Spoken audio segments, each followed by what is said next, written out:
Okay. Hello, everyone, and welcome to I think it's now the 10th part of the Q&A in the lecture series, True Dhamma Following in the Footsteps of the Buddha. Today, this is probably the second to last official Q&A, and with me there is again Saif. Welcome. Today we will answer all the remaining questions, and we will at least try. And afterwards, you obviously still have some time to answer questions. We will anonymize them, and we will maybe answer them in a once a month Q&A if you wish. But let us know your opinions down in the comments. But without further ado, let's maybe just start with the questions.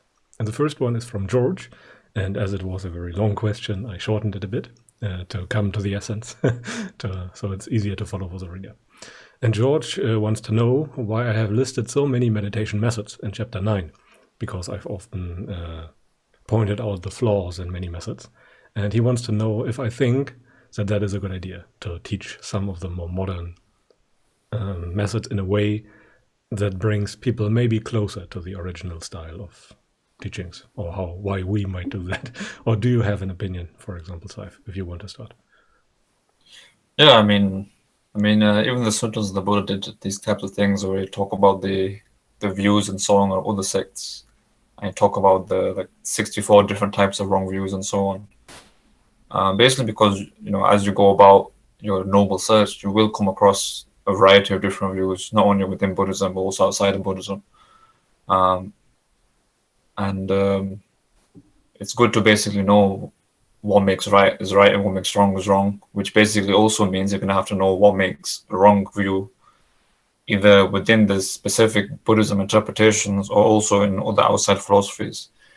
It's good to know why they're wrong and why the right one is right. And only really when you go completely beyond doubt do you completely understand that. But inch by inch in the beginning, you're going to have to go by specific views and try to untangle certain wrong views. And yeah, along the way, you're going to undoubtedly, especially within Buddhism, go through so many different views. And if you just go with, if you present one view, no doubt, like you will end up hearing about so many other different views. So you have to kind of talk about the differences between them. And yeah. No.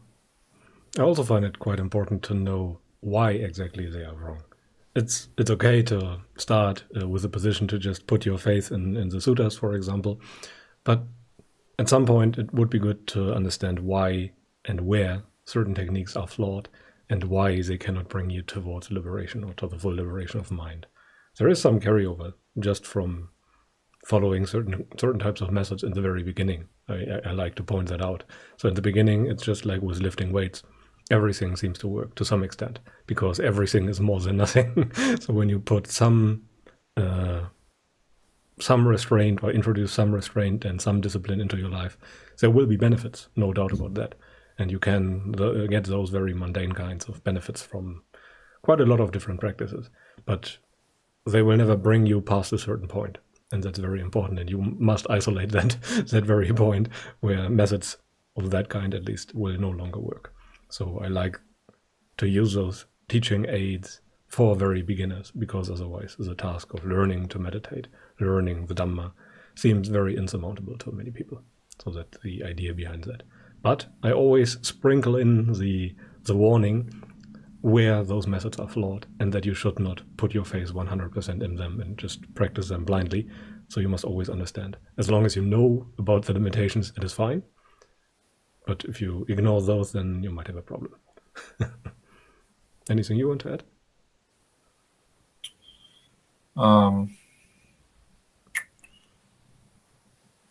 Yeah, I mean, the one thing you don't want to do is become like a collector of different views and sort of like a debater and be like, oh, this view has pros and cons and this view has pros and cons. You do want to be going towards the right view, which basically means this one thing is 100% correct. That's the only one thing I would warn about in terms of looking at all these different views is that I remember when I was quite into philosophy, I'd be like, oh, Kant thought about this, Nietzsche thought about this, these pros and cons. But ultimately, like for your own, obviously this is about suffering, you need to eventually get to a point where you're like, I'm practicing this and I know 100%. this is actually lessening my suffering. There's no room for pros and cons and this bit of this and bit of that, because your whole life is on the line, really. Yeah. Interestingly, even within the right kind of view, even within the original suttas, there are so many different styles to approach the Dhamma, and you technically only need one that works for you. You don't need all the 37 aids to awakening. You need one that works. So even then, it does not really make sense, except maybe from the perspective of teaching, to know all those methods. So yeah, that's actually very good advice. Anyway, I think that's sufficient for this question. So maybe let us move to the next one. And the next one is from an anonymous person. And that person wants to know, can Dhamma practice be pathological? And that's quite interesting. And I will answer that at first. The thing is, wrong kinds of practice can always be or seem pathological from the outside. So, and even the right kind of practice, as it goes very much against the grain of the world, can seem pathological to the outside, or to a mind that does not understand what you are doing. So that is also something that you could or should always keep in mind. But in the end, I don't think that Dhamma practice, if done rightly, can be pathological. It's all about moderation. It's all about the middle way. It's all about relinquishing your acquisitions. It's all about laying down desires and all those things. So there's really no room for any kind of, pathological striving, I would say. It's per definition not possible. But as most people nowadays are practicing not totally right, I would say that many kinds of people who call themselves practitioners are very pathological, or at least seem so from the outside, and that kind of colors the image of the meditator as a person who might be obsessed, as an example. Yeah. Yeah, especially I think the problem is that like the starting point is often pathological, especially because obviously we're talking about suffering. Usually there's some big experience of suffering wherever it is, and most of the time your motivation is going to be trying to get away from that suffering. And obviously if you don't practice correctly on account of it, then you're just going to be increasing that aversion towards your suffering and then covering it up in all sorts of ways. So it can end up be pathological, but like Flau says, like if you practice in the right way, eventually all pathology will have to fade, all suffering will have to fade. Obviously, from perspective of someone who hasn't reached that stage, you can't really be like, I'm not doing it this way, I'm not practicing pathologically. It does start off that way, and you just kind of have to, take on faith, or, if you're practicing for the end of suffering, like there's no better search. Even if the search doesn't go anywhere, that's still going to be your life goal, because you realize nothing else is really worth it. So, yeah. No. There are those the sutras where like there was like someone that wanted to practice. He wanted to disrobe because he saw this woman that he wanted to get with, and the Buddha said to him like, if you practice, he showed him basically these like nymphs or something, or women from other realms, and he said, these are so much more beautiful. If you practice under my Dhamma, you can get this. And obviously that was like a very pathological reason, non-wholesome reason to start practicing. But eventually, because of that initial desire, he actually ended up abandoning all desire, even for that way which he first started practicing for. So even though he had like an unwholesome route, he ended up erasing it in the process. So Dhamma practice is often like that. It often starts in this whole unwholesome, but along the way you abandon it. Yeah, that sounds very right. And maybe one more remark. You don't have to become an arahant to no longer practice in an obsessed or unhealthy way. It's just the right view. Well, just the right view that kind of gets rid of all the obsessive kind of striving. It has to. It's just basically, like, if you want to even more concrete, it's just like seeing signs of your mind, basically. If you see what is craving and what is non-craving, then you basically have that sort of authentic standpoint where you can see, am I covering up my experience or am I not? So, yeah. And at that point, you can't cover up for too long because it's kind of too visible. Self-honesty kind of becomes automatic. You will notice when you are lying to yourself at that point, and if you see it, it's very hard to go with it. Yeah. Yeah, I think that's a very good answer to that question. So let us move to the next one. And this one is also from an anonymous person. And he says, the Buddha sometimes talks about abolishing, not tolerating, banishing thoughts, for example, or impulses of the mind. How can I do that without aversion? And that question is for you. Yeah, when the Buddha says something, this kind of sounds like sense of control you have with regards to your thoughts. Like if thought arises, I just say, go away, which kind of goes against what we normally talk about in terms of not self. And it is quite true. Like at the beginning, you're abandoning sensual pleasures, you're abandoning distractions, and then thoughts are rising. And if you try to get rid of them, it's going to be done out of aversion. You basically instead just want to, while you're not distracted, while you're not engaged with sensual pleasures, just let whatever thoughts come and just don't act out of intentions of greed, aversion, or distraction. And then after a while, the thoughts will calm down as a result because you're not really taking them up. And then, like the Buddha says, the mind becomes like pliable, malleable, and so on. And that's when you can start sort of abolishing, not tolerating thoughts, because you're basically dwelling in a space where thoughts are not being sort of taken up, and craving is not your normal mode of being. So when the mind is sort of inclining towards sensuality, it's not really within that domain yet. It's just your mind is still basically not within that domain of craving, and that's why you can basically tell your mind like, no, I'm not going to go in that direction, and it won't be done out of aversion because again, you're not in that domain of craving anymore. Whereas for ordinary person who is living completely within sensuality and distraction, whenever they try to not tolerate something, it's done within that domain of craving, and so it's done with aversion. So that kind of abolishing, not tolerating, it's done basically once the mind has calmed down to a certain degree, and you're basically dwelling in the calmness, because it's not like you're getting rid of the thoughts. It's just like letting your mind just spill out. Basically, the mind is basically like a sphere, and you just, if it's starting to like disintegrate a bit, you just be like tighten it up a bit. Whereas if you're craving, your mind's kind of all over the place, and so when you try to abolish thoughts, it's just increasing that movement. So yeah, it's only done once the mind's become malleable. Yeah. It's all about how the abolishing or not tolerating or banishing takes place, because the normal way people go about it will not work. It will only worsen the problem, at least in the long term. But once you have learned how that abolishing the Buddha talked about works, then it very much works. Namely, the treating with indifference, with equanimity, however you want to call it, not acting out of it. It's also something that we quite often talk about, and that is the right way of not tolerating. But in the end, the goal is to abandon. Sorry. No, I'm just going to say, like at the beginning, obviously, when you're training with indifference, like the mind will react against you, obviously. But once you come established in it, you just basically treat it with indifference, and thought just be like, I know he's not going to engage with me, so it just kind of disappears, basically.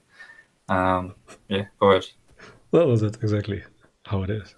Thoughts are just thoughts, but in the beginning they are not. In the beginning they are very captivating. They make themselves as the center of your very experience. And when there is a tiny voice in your mind talking, for example, thoughts of doubt, then you are in the middle of it. You are living through that thought of doubt, and you have to take a step back, take a higher perspective, and then you can actually start abandoning those things in the right way. Because when you're already in the middle of it, then there is nothing else for you. Your entire striving is directed at that thing that you don't want to deal with, or that you want to go away. And in that sense, there's no perspective in regards to it, and then you cannot really deal with it in the right way. So the only thing that you can do is try to put what the Buddha said into practice, namely not reacting. And when the calm is there, then you can contemplate and gain that perspective that is necessary to rightly abolish. Okay. Yeah, I'm satisfied with that answer. Let us move to the next question. And the next question is from another anonymous person, and I paraphrased again. In modern traditions, teachers often talk about impermanence in terms of mind moments. Could you explain how this is to be understood? This is a question that I think I see quite often, because many people are following this style of mind moment impermanence practice. I think that originally came from the Abhidhamma, or from the book Visuddhimagga, something along those lines, where some practitioners, and for example the Theravada tradition, I think, tried to formalize experience and tried to formalize suffering, as I understand it. They kind of try to split up experience into all kinds of possible ways, how future, past, wholesome, unwholesome things can play out, and how they can affect the mind. And that type of impermanence they are talking about, in a sense, does exist, but the problem is that it does not affect you on the right level. So even if those things they are talking about are impermanent, it does not matter to you, because you are sitting outside of it and are watching the impermanence from afar. And in that sense, you must try to cultivate it in a different way, because the impermanence the Buddha was talking about is a very personal kind of impermanence. You are directing that perception toward things where you cling.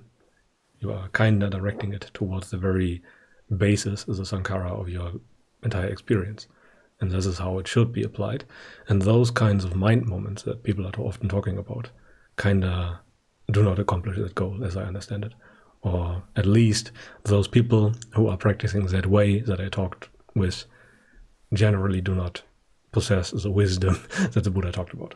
So they are suffering greatly oftentimes, and they are not seeing the impermanence in the way that the suttas portray it. Anything you want to add? Yeah, I mean, usually, like, it's pretty much the opposite of the way we talk about impermanence, in the sense that, like, let's say you have like a mood that lasts for whatever, like 1 second, 10 minutes, a whole day. The mind moments thing would have this sort of atomistic understanding where it would sort of reduce it to, like, you know, if it lasts for 10 minutes, it's made up of all these moments, and they last just a flash. And so you sort of reduce it to that, and you see that, oh, it's not really permanent, because every moment is changing. Whereas the way we understand it usually is that, like, however long it lasts, whether it's 1 moment, a day, 10 billion years, you sort of include it within something bigger, in which it's contained and which it depends on. So, for example, this mood depends on this body, which is subject to cessation. And then through that, that feeling is also subject to cessation as well. And so it's not about reducing it in the way we understand it. And you realize, like, understanding impermanence on the atomistic level, like Flaw says, it doesn't really relieve suffering in the same way. Like, if you think about those examples that the Buddha gave, like, if these highway robbers were chopping up your limbs, like, just the fact that they are made out of mind moments are changing any second, like, that's not going to change the fact that you're in unbearable pain right now. Whereas the way we talk about impermanence, like, just the bare fact that the body is subject to cessation, that it is subject to deterioration and so on, like, if you understand it on that quite mundane level and you become fine with that, then yeah, when the body passes into deterioration or pain, in advance you've already understood that, and you've become fine with it without trying to reduce it to this other level of impermanence, which is this micro level. And so yeah, that's basically how we understand it. Mm-hmm. Yeah, and I think that understanding is very much in line with the suttas. The problem is with the mind moment model, let's call it like that it is kind of a means of dealing with suffering directly in your experience. You're very absorbed, you're kind of watching the sensations and trying to see them directly as impermanent. But as I mentioned in the other question, the problem is you are already within the entire trouble, let's say. You're already enclosed within it, and you cannot directly see the escape. So you kind of have to approach indirectly. And instead of seeing those things that you're looking at as impermanent, you try to see the bigger picture as impermanent. So instead of seeing, as Saif said, your emotions as impermanent, because you are enclosed within them, living through them, you see the body as impermanent when you have the necessary calm, the necessary tranquility, because everything is contained within the body, as the Buddha said. The entire universe, even he said, is contained in this body endowed with perception. And as a result of this indirect approach, everything that is inferior or contained within the body will also be seen as impermanent. And then the acceptance of that fact can set in way early, and then you are already prepared. and then you are fine with it. Then it is like as natural as the rain falling from the sky. And you do not suffer on account of that. And that is kind of the trick. You prepare yourself. You die before you actually have to die, as Ajahn Chah said. Yep. You can see how, like, the way you described it would lead to the Sotapanna's knowledge that everything that is subject to arising is subject to cessation. Because, like you say, if you include it within a big enough context, like the body, then everything within it, and that's, like you say, the entirety of samsara, will be understood as arisen and subject to cessation. And that's the Sotapanna's knowledge. Yeah. And that's the entire trick about it. Because when the Buddha talked about impermanence, it made a difference. It is what kind of liberates you once you see it rightly. You can see it in many wrong ways, but as soon as you see it rightly, you are a noble one. Just a finger snap was enough, as the Buddha said. That duration of rightly seeing impermanence already makes all the difference. Yeah. I think that is also a very good answer for that question. Let us move to the next one. And this one is again shortened from an anonymous person. And that person wants to know, how much can a Sotapanna suffer? The way you describe a Sotapanna makes it sound like the way contemporary traditions describe anagamis or arahants. And that question is for you. The Buddha gave so many similes for this, but like he said, like the Sotapanna has 7 grains of sand worth compared to the non-noble one experience, which is like Himalayans worth of suffering. So it's a very big difference.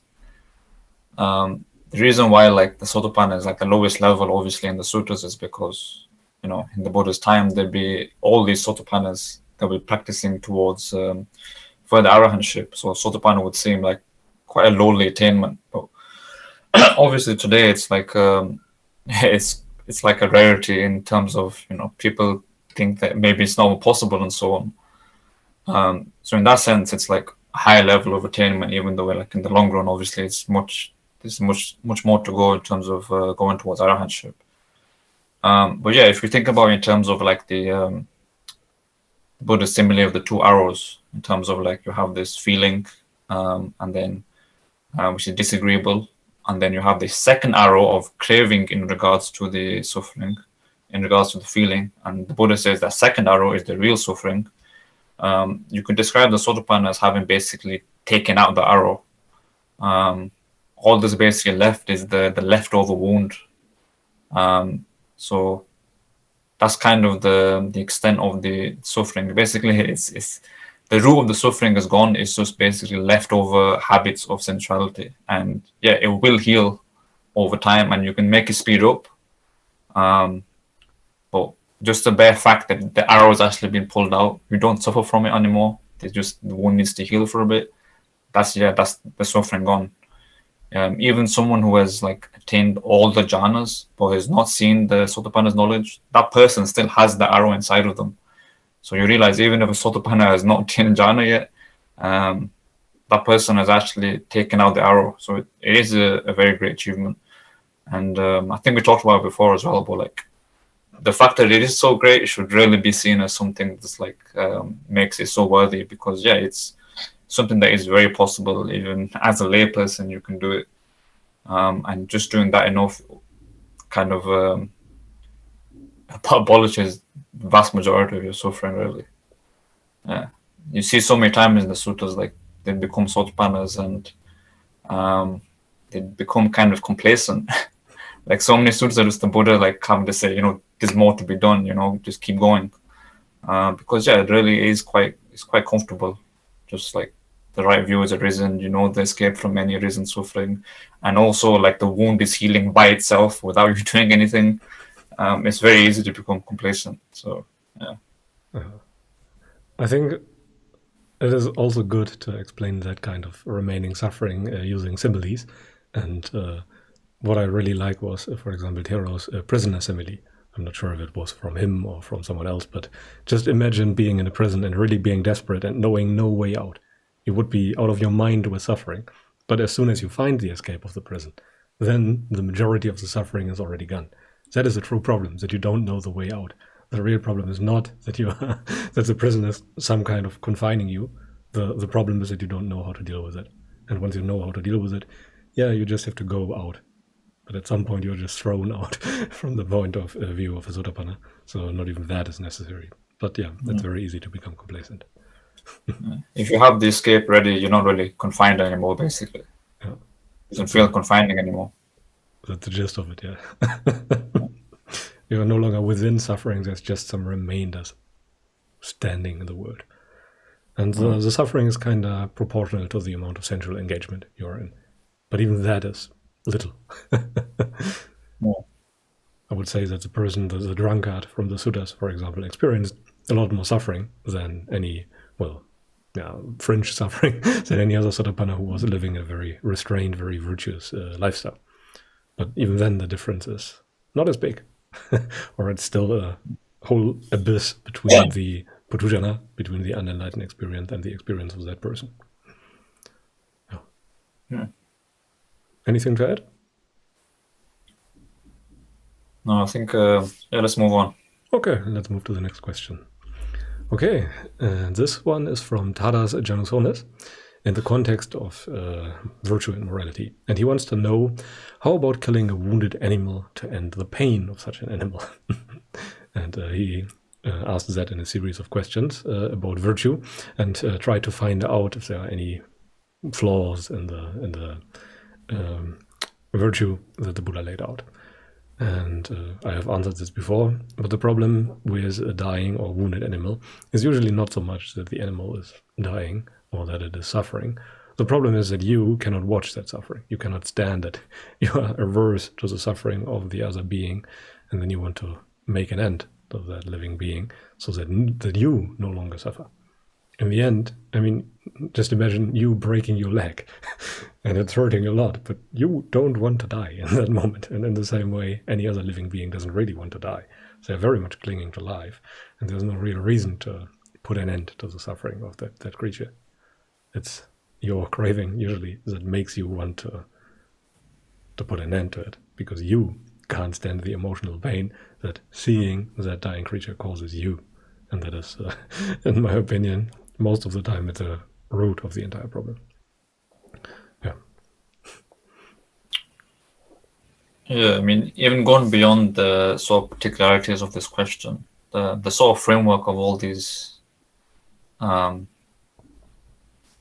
scenarios, usually it's this sort of utilitarian consideration of, like, you engage with this certain level of unwholesome, but the end result is certain level of increase of pleasure, or you get some sort of good result at the end. And so you say, oh, is it worth it to do this this level of unwholesome? But like the problem with that is always that, like, because you're always adding to unwholesome, you're just basically keeping the entire problem going. You're getting basically short-term gratification, but because you've not done anything about the root of the unwholesome, you engage in killing or lying or any sort of craving to get a certain pleasant result. Like, because of that, the entirety of samsara keeps running. And so in the future, even if you get like the most amazing result right now, like you save 10 billion people from engaging in a lie, because of that, the entirety of samsaras keep going. And in the future, there will be more problems. So like the Buddha's consideration of virtue is not about this particular situation. That's always about, like, how does it affect the root of the unwholesome, and how is it affecting that? And when you think about it that way, like, yeah, even if you kill and you had this amazing result, save 10 billion people, you shouldn't do it, because if you have that perspective, it's actually just that one instance of unwholesome is actually just proliferating the entirety of samsara. And you realize then that, like, particular situation doesn't really matter. Like, sometimes you can you might break the precepts and you get a pleasant result. Sometimes you might not break the precepts and there might be like great unpleasure on account of it. It's not really where it matters. So these utilitarian considerations are always like they don't really work within the Buddhist teaching, because it's always a short-term view, and the Buddhist always thinking about the root of things, the root of unwholesome, the root of evil, the root of suffering, basically. I think it's very useful to list all the similes that the Buddha gave when it comes to describing the sufferings that you are awaiting when it comes to prolonging samsara.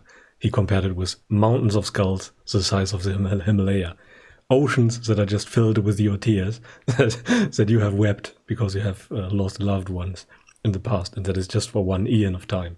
And we have moved or transmigrated, as the Buddha put it, through hundreds of thousands of those eons. So you have accumulated mountains upon mountains upon mountains of those skulls that are just left from your own death, let alone the death of others. So that is what you kind of have to compare the tiny things that might bring good results with. That is a more correct perspective.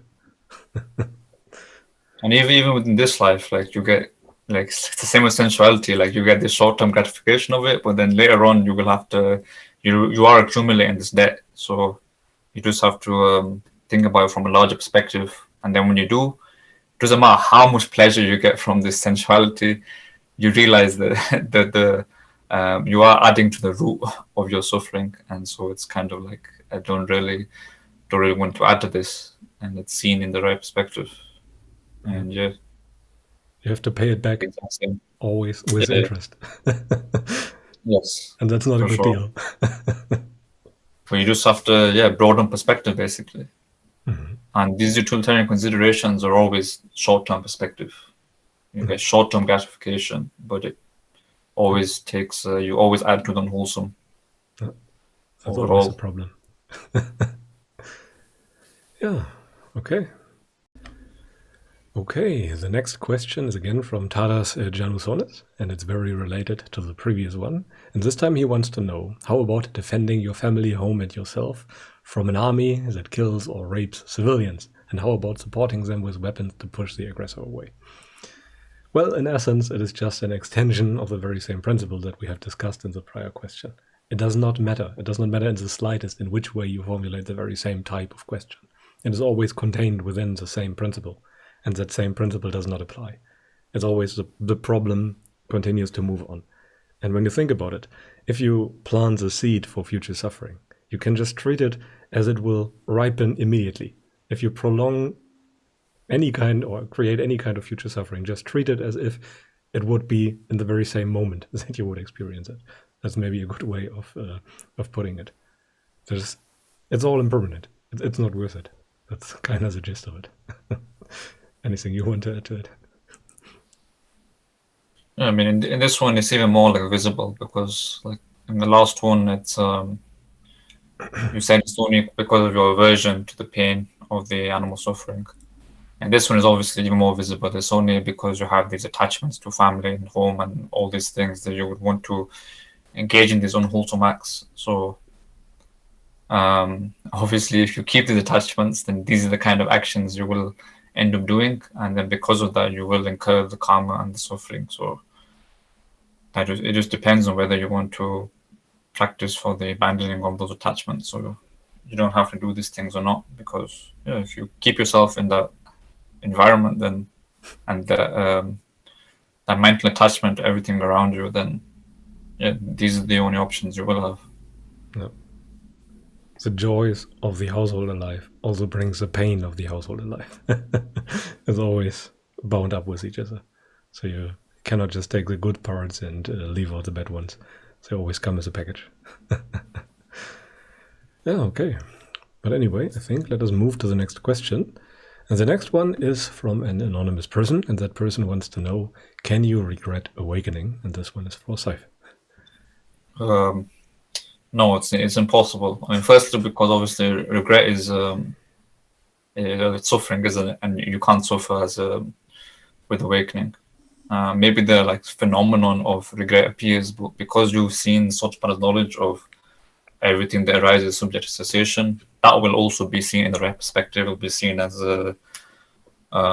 unsatisfactory. It'll be seen as not self. It'll be seen as impermanent. So you won't be affected by it. It'll just be like any other phenomenon where like things that used to make you suffer will appear, and you'll be like, oh, it doesn't touch me anymore. And so it's impossible to regret. And also, like with the increasing of wisdom, the more you see things in the right perspective, you realize like all of those things you were doing before were like the Buddha says, like touching the hot stove or whatever, the burning charcoal pit and so on. And so you won't regret being like, oh, can I go back to that charcoal pit? You'll be like, no, thank God I've escaped it. Or like the simile of the cloth, like a blind man using this dirty cloth, and then once he's been given eyesight, he's thinking, I've been duped, and the Buddha gives him the white cloth, and then he doesn't want to go back anymore. Yeah. Oh, that's a good way to think of it. You cannot really regret something like that.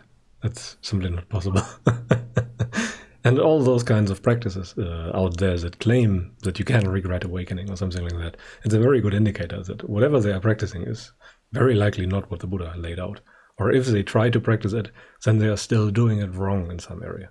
Surely there can be unpleasant moments before you reach the right view because of all the relinquishment of acquisitions.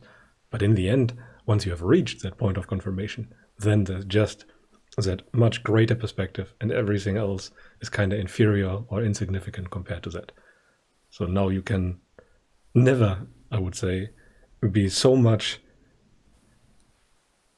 engrossed in your own emotions that they kind of make you suffer the same way as before. That's absolutely impossible. And regret is kind of the same thing. It's not like like emotions arise and you do something in regards to them so that they make you not suffer. It's just like as soon as they arise, they immediately, without any effort, are sort of known in the right perspective, and so they just don't touch you anymore. No. It's kind of they are already arising with that right perspective. So there's no delay with it.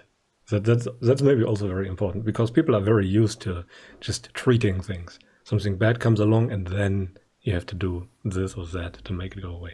No, they are already arising with the solution to the problem built into them from that moment onwards. So that's why it's like you uproot suffering. It just doesn't arise anymore. It's not like you figure out how to deal with it. It just doesn't arise. And so you can't regret it because it just doesn't arise for you anymore. Can't arise for you. It's just gone, yeah. That's kind of the thing. And that's very, very difficult to convey, that point, by the way, because there's simply no comparable experience for most people. So for them, it's kind of impossible to think about it like that. So they kind of just have to make the experience themselves. This is why the Buddha always said, come and see for yourself. It is to be experienced by the wise, and not, I can just talk to you about it and then you understand it. No, you have to put in the work and then you understand. Yeah, I think that's enough for that question. Let us move to the next one. And this one is shortened again from an anonymous person. And that person says the following: I want to help people with their problems for a long time, but I cannot make peace with the idea that I cannot do that anymore after Nibbana. How can I come to terms with that? Yeah, let's say it like that. This person has some kind of, let's call it a refined attachment. That person really wants to help others, and that person does not really see the motivation why they want to help the other people.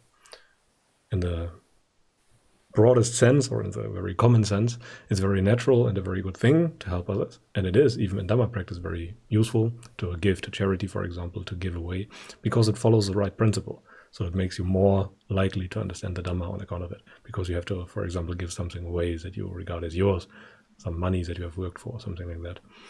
But in the end, you very likely want to help those people because it feels worse not to help them. As bad as it sounds, you are ultimately still driven by the most fundamental impulse of greed and hate or distraction. So this is a very hard pill to swallow for many people, because they don't really want to know or think about their motivations being tainted, in a sense. That there is something that is not so pure about them. Because, after all, what bad could come from giving something away? But in the end, it is all about the motivations behind your actions. And you can very much help others to gain something, as an example. Again, it's much better to do that than to steal from others or something like that. The Buddha said that there are taints that lead you to hell and there are taints that lead you to heaven. But from the ultimate perspective of Dhamma, both are taints, because they perpetuate the very same principle of samsara. And that is what we try to uproot here. So if your goal is to attain Nibbana, then you kind of should regard everything in the way the Buddha described it. Yeah, the problem is obviously that, like, if you want to know the way out of suffering, you're going to have to abandon your need for others to conform to your view. You're going to basically be independent of them, in the sense that, like, the whole world can be like doing wrong actions and completely ablaze, but you don't want to be affected by it. So, like Flav says, that is just like refined attachment, basically, and it is something that you will have to basically see for yourself. That's like, it is an attachment. Also, like, yeah, if your desire is to help people, you shouldn't anyway spend too much time thinking about conceiving about Nibbana and like this end of existence and so on. You should just focus on understanding for yourself the cessation of suffering, and because that is the condition for helping other people, is having understood it for yourself. So that's all you need to understand. Like, the Four Noble Truths are not the rising of existence and the cessation of existence. It's the rising of suffering and cessation of suffering. So that's the thing you should focus on. And then, yeah, once you've understood that, you help with the people. And because, yeah, if you just sort of think about and conceive about Nibbana and end of existence and so on, it's always going to be from a perspective of having tainted views already. Yeah. That's kind of the thing. If you want to help other people to find the way out of suffering, you must know the way out of suffering yourself. It's like very mundane things. If you want to repair a car, or teach others to repair cars, you must at least know how to repair cars yourself. Otherwise, you cannot teach it to other people.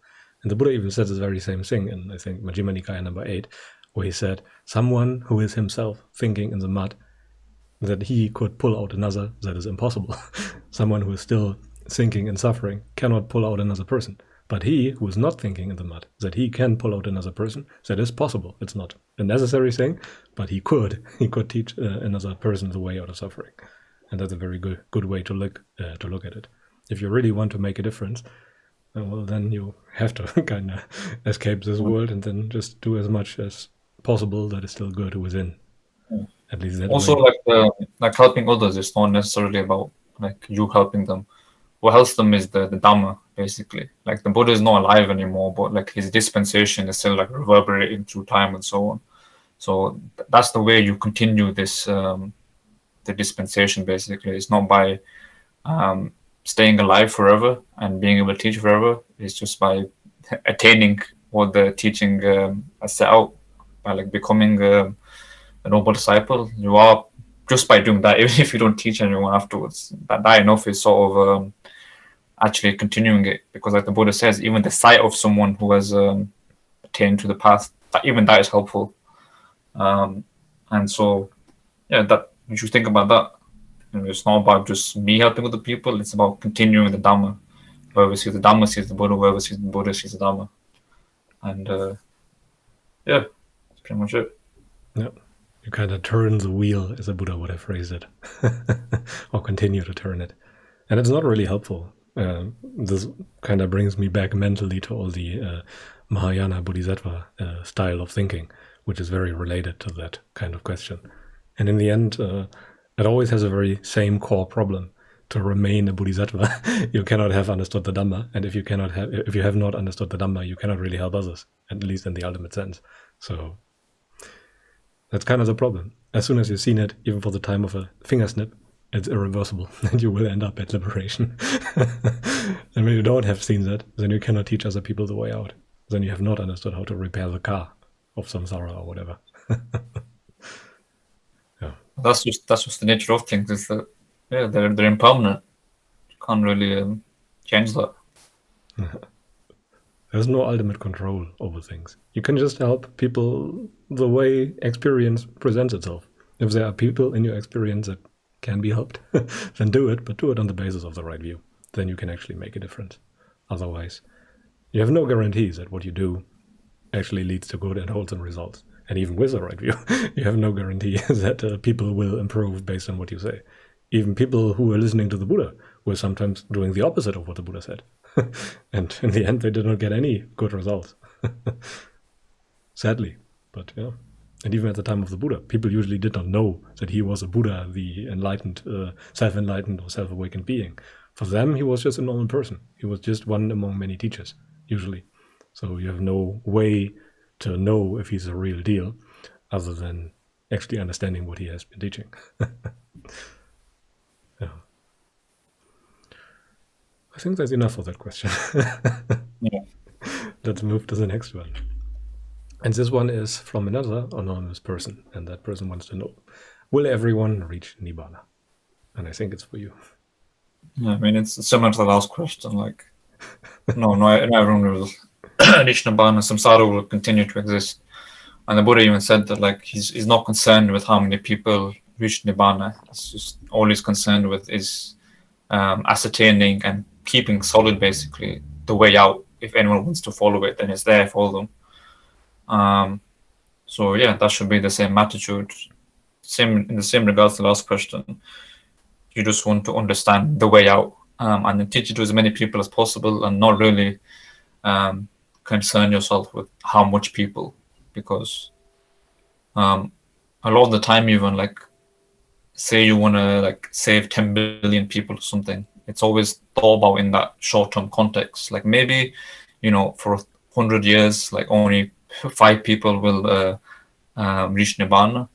But as long as like the Dhamma, the true Dhamma is continuing, it's reverberating, like over time, maybe then much more people will be saved. So you realize it's not really your consideration. The main thing is it shouldn't be how many people, it's just making sure the true Dhamma is alive, and then as many people as follow it, it's as many people as follow it. But it's not always going to be very many people. The Buddha says, like, he listed out the noble disciples, and it's always, each one is less than the other. There are, less arahants than anagamis, less anagamis than sakadagamis, and so on. So it's always going to be a minority. Yeah, that's kind of the thing. It's always a niche interest, and you cannot force the Dhamma upon people. They have to want it, and they kind of have to come to you and ask you questions. That is kind of more or less a precondition. Sometimes, in very rare cases, you can see a person who is ready and then teach the Dhamma to them. But most of the time, people will just ask you questions, and you will answer those questions, and they will make of it what they see fit.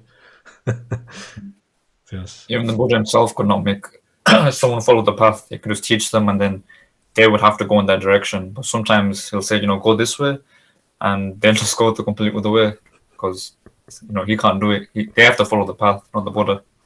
So yeah. So no, not everyone will reach Nibbana because they don't want to. That's kind of the gist of it. If they want to, well, then things might change, but that's kind of none of your concern at that point. Yeah. Okay. Well, let's move to the next question. And this one is from Sam Fapalapa. And he wants to know, what is the one thing you do differently that would have sped things up? Yeah. Well, focus on the right things from the start. That's kind of the thing. Well, I will just talk a bit about my very personal experience, but I would say, kind of lucky, even though I don't like the word, that I got into a situation where there was suffering so great that I had no other escape but Dhamma, which is not a thing that people would call fortunate by normal standards. But I was presented with that at a very young age, and that's, at least when it comes to the ultimate point of view, very fortunate. But after that, I got sidetracked by all kinds of teachings because I had very little knowledge in the beginning, and I just came into contact with Buddhism as a necessity, and as a result it would have been much better to approach things in a much more structured manner, look for authentic teachers earlier, and yeah, that's kind of the main thing. Otherwise a focus on sense restraint and all those things much earlier on the path would have led to a state of mind that could take up the Dhamma much earlier in the necessary depths. What's your take on the question? Yeah, I guess, yeah. I mean, there are a couple of different perspectives. I think you're taking it from a quite ultimate perspective, which is definitely necessary. But you could also talk about in terms of like specific practice. Like if you're already practicing like restraint and stuff, the one thing that would like speed up your practice, and if I look back, the one thing that would speed it up would just be learning how to dwell without delusion. Greed, aversion, delusion. Obviously, delusion is the most subtle one, but as the name will suggest, it's the one like if you abandon that, then that will be the most fruitful for knowledge to occur. So even if you're very restrained in terms of sensuality and aversion, you do have to learn how to dwell without delusion. And so, yeah, what is delusion? It's that conduct which is not quite sensuality, not quite aversion, but it's still like a basis. It's still rooted in craving, and it's still a basis for continued self, basically, continued wrong perspective. And you realize like what is that craving? It's basically the craving in response to neutral feeling, like not letting neutral feeling be felt, basically. Always having this need to do something, to keep yourself tethered to the senses, to keep yourself engaged with activities. Like even if you're very restrained in terms of gross sensuality and aversion, if you're always engrossed in your senses through activities and distractions, well, first thing is you're obviously covering over that root pain in regards to neutral feeling which you're trying to avoid, but also like being so tethered to the content of the senses, it's stopping you from having the higher perspective. So learn to dwell without distraction, basically.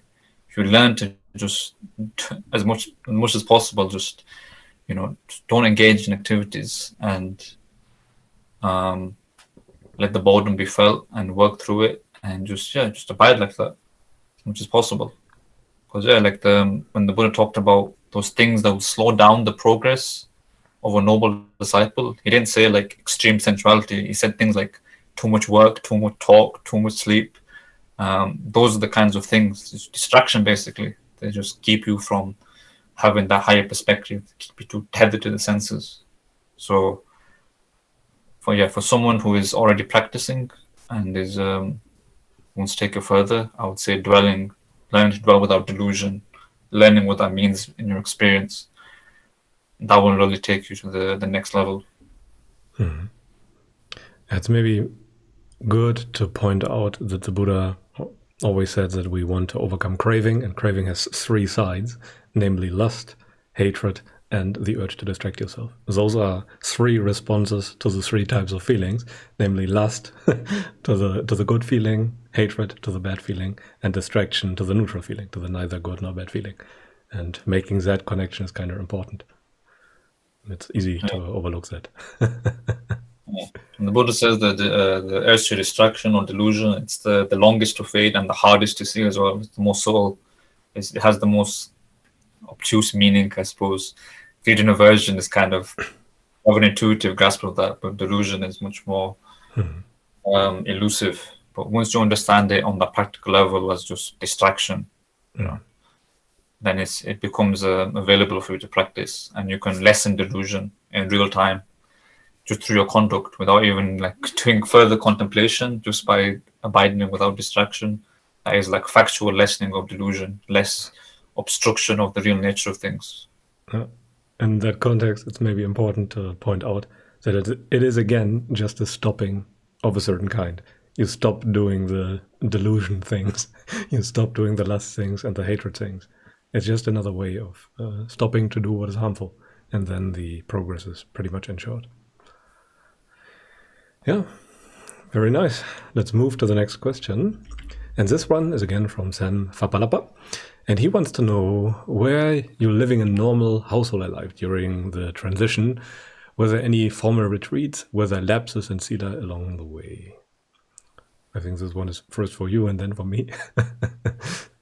Yeah, I mean, I've been living household life, but probably less obligations, less duties, less responsibilities than a lot of people. Because obviously, I'm quite young. I'm not like married or anything. I don't have kids. So, and also like when I was doing a lot of this practice, I was like at university as well. So, I had space to sort of be alone and have these sort of retreats where I would just like not have any company and so on for a few days. And I could do that, whereas other people might not have that same luxury. So in that sense, I've been sort of lucky.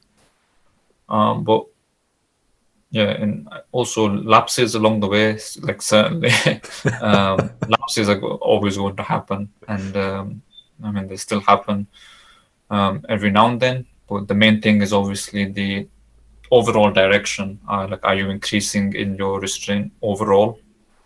Like the Buddha told you to like reflect, like, what am I becoming as the days and nights pass by? Not just like, on this day what did I do, or what this day what did I do? What am I becoming overall? And yeah, that's like lessening of lapses is one thing, but also like seeing the danger in the lapses is also a very good sign. And yeah, formal retreats, I would spend like sometimes a few days, and I would just have no distractions, no TV, no laptop, no company, just basically eat and sleep, and just abide, like I said before, without distraction, and work through that until the pleasure of renunciation could appear, and then yeah, knowledge could become manifest. But yeah, I do recognize that I had probably a better situation than most for practice, but certainly still very much possible if you're living a normal household life. Just need to be disciplined about it. Yeah. It's also the case that many people have opportunities for such kind of practice, but they do not take them. As soon as there is some room to breathe, they usually fill it with sensuality and with distractions. Yeah. So if you take the opportunities that you have and make much out of that, then there's a lot of growth to be expected when it comes to Dhamma. And when it comes to my own style of practice, it was very much a typical householder life of the, well, in the Western world, let's put it like that. There's maybe one difference. It was not so much in the type of age or renunciation or something like that. But from birth, pretty much, I had the necessity to do those things that I do in a very disciplined way and to really go deep. Whatever I tried, I always had it's not really an urge, but I just went deep. I did it wholeheartedly, fully, without compromise. So when I did something, I always did it the right way. And that really helped when it comes to Dhamma practice. I was also doing a lot of restrained practice, but it was more of the self-improvement kind, where I learned very early, for example, that the entire internet pornography thing is not a very good thing, and did practice a lot of restraint when it comes to such things, when it comes to video games, when it comes to watching series. For example, I never watched movies in my entire life. I maybe watched 30 overall, and I'm not so much into music, and I'm not so much into fancy clothing and all the other things that people typically fancy. I'm not sure why, but I never had a desire for that. Never in my entire life. So I would say that I also had quite fortunate starting conditions. But even without those, it is possible to make great progress. And by the way, I never really did any formal retreats. Sometimes I'm alone at home, and then I try to make much out of that. And there were certainly many lapses along the way, no question about it, and they are also still happening.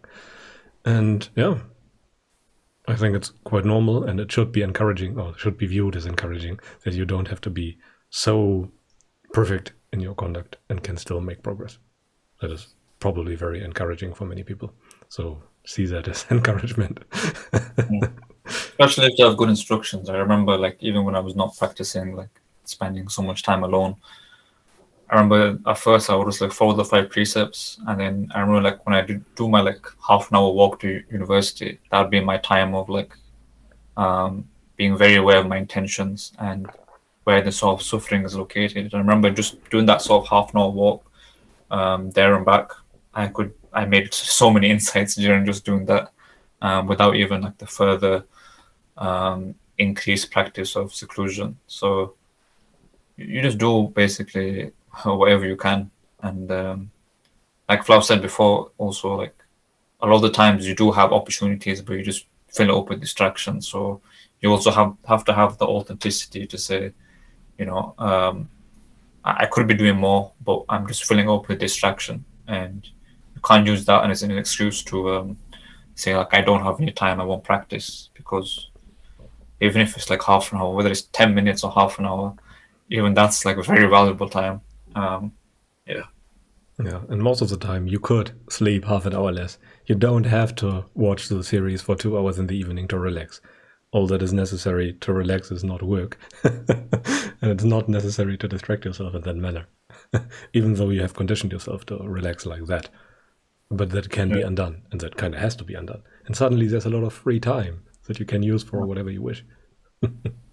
That's probably the hardest thing for like a hard-working person, is that when you come home, usual way to relax is through sensuality or distraction. And if you're trying to give that up, at first it will feel like you come back home from work and you want to relax, but you can't anymore. You just have to be vigilant, and it feels like you can't relax anymore. But after some time, like Flau says, it'll be better, because all you have to do to relax is just not work. And that's much better than having to use sensuality to escape, which takes a bit of time. Yeah. And the amount of free time that comes from that, from not being so much dependent on sensuality anymore, is immense. It is. You can literally get all the work of the day done in a very, very short time, because you don't have to distract yourself all the time. You wouldn't believe how much time is just lost in those small things each day. Going into the tea kitchen at university to chit-chat with other people, or things like that, simply for the sake of enjoying yourself a little or distracting yourself a little. If you don't rely on that anymore, it's like 3-4 hours of work each day and everything is done. And then you have time to dwell in non-activity, pretty much. Yeah, even if you have that half an hour a day, it'll seem like the most free time in the world when you're practicing, because you'll be like, I wish I could do something right now, but I just, I can't. And it'll feel like the time's going by slowly. That's all at the beginning at the very least. But you'll be surprised how much free time you can create just through non-activity. Yeah. And then you start suddenly valuing all the activity, even that type of activity that you did not enjoy before, because at least you have something to do now. Yeah. Anyway, let us move to the next question. And this one is again from Tadas Janusonis, and I have paraphrased again. And he wants to know, what is the Buddhist stance on unplugging humans with brain damage that makes them effectively vegetable? And again, this is a third kind of question of the same series that I have used just to carry the point home. Again, you kind of don't. You just do what we have said before. It is, you make sure that you don't act out of greed, aversion, and delusion. And if the law is as the law is, namely to keep those people alive, then you keep those people alive. And just mind your intentions, mind your own feelings. That is where the practice takes place. You cannot save those people by I don't know, thinking a lot about them, worrying about them, or something like that. The only thing that you can do is what you should do, namely focus on those things that you can influence. That is kind of the point of it all. Yeah. Anything that we might have missed? Should we just do the next one? I think it's the same, really. Yeah. It is. Yeah. In that case, let's just move to the next one. And this one is from George again. And it is again shortened, because George asks very long questions usually, which is perfectly fine, because they supply us with a lot of context if we read them on YouTube, as an example. And he wants to know, what is the difference between Chanda and Tanha, and also other types of greed, like fetters, hindrances, taints, or like lobha, raga, and all the kilesas and all those things. Yeah? So Chanda and Tanha always translated as desire, or for Tanha is usually translated as craving specifically. The difference obviously is that Chanda can be either wholesome or unwholesome, depending on or where it's rooted in. So you can have Kama Chanda, which is like sensory desire, which is always unwholesome. But you can also have sort of like this zeal towards Dhamma or something, and it can be not as unwholesome. Whereas Tanha is always unwholesome. It's always rooted in craving. It's always rooted in that urge, that sense of hunger and thirst towards pleasure or away from pleasure, or just through indolence, distraction. And it always binds you towards things. So that's the difference, basically. Tanha is to be always avoided, and that should be really your main thing. You shouldn't think about really like cultivating Chanda instead of Tanha. Like we said before, it's just all you need to do is abandon craving, and that's it.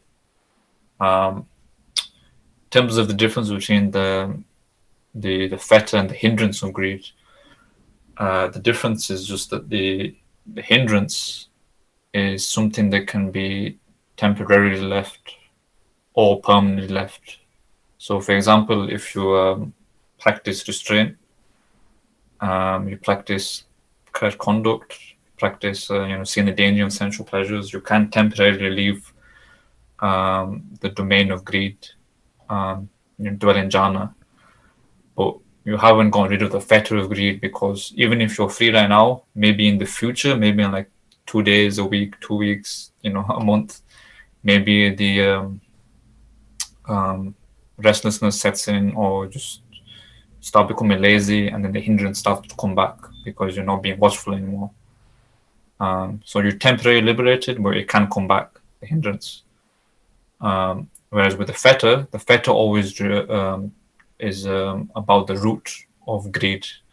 So if you abandon the fetter of greed, you abandon it forever. And that's only for the anagami who's abandoned it forever.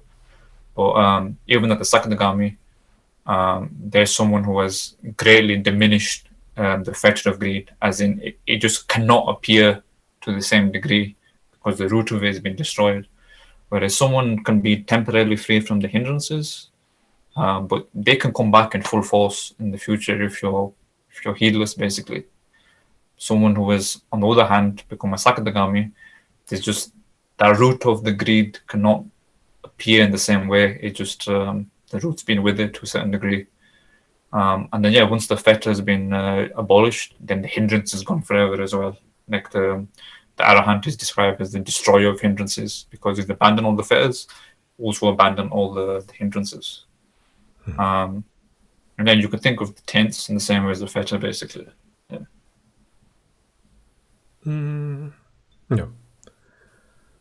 When it comes to the taints, I think sometimes in the sutras, the Buddha also called the arahant the destroyer of the taints, sometimes the destroyer of the hindrances. I think it's very, very similar. Yeah. And kilesa also another synonym. So many of the ways the sutras talk about certain things are different ways to categorize and group very similar things, pretty much, to cater towards the audience that the Buddha had at that time. So this is also kind of important to keep in mind. Just as we were talking about, or as I said, the 37 aids to awakening, you don't need all of those. Usually the Buddha gave one to people where he deemed that they will likely be most beneficial to those people. So it doesn't really matter how you approach things. Sometimes you can be easier, think and talk about the 5 hindrances, if that's helpful for you. Other times, or other practitioners are better off just practicing virtue, just visualizing your intentions, your motivations, and work with that, which is also perfectly fine. So in the end, it's all about craving. How you approach it, that's kind of the difference. Well, overall, you want to focus on the more universal part of it.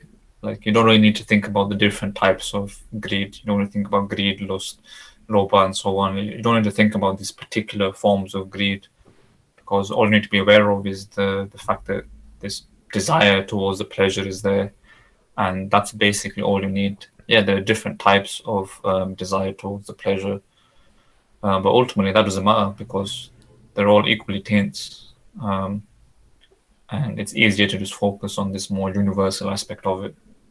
Because the practice is all about going from multiplicity and the content towards the universal, towards the sort of singleness, basically. Including everything into one big thing. That's kind of always a goal. Yeah. Okay.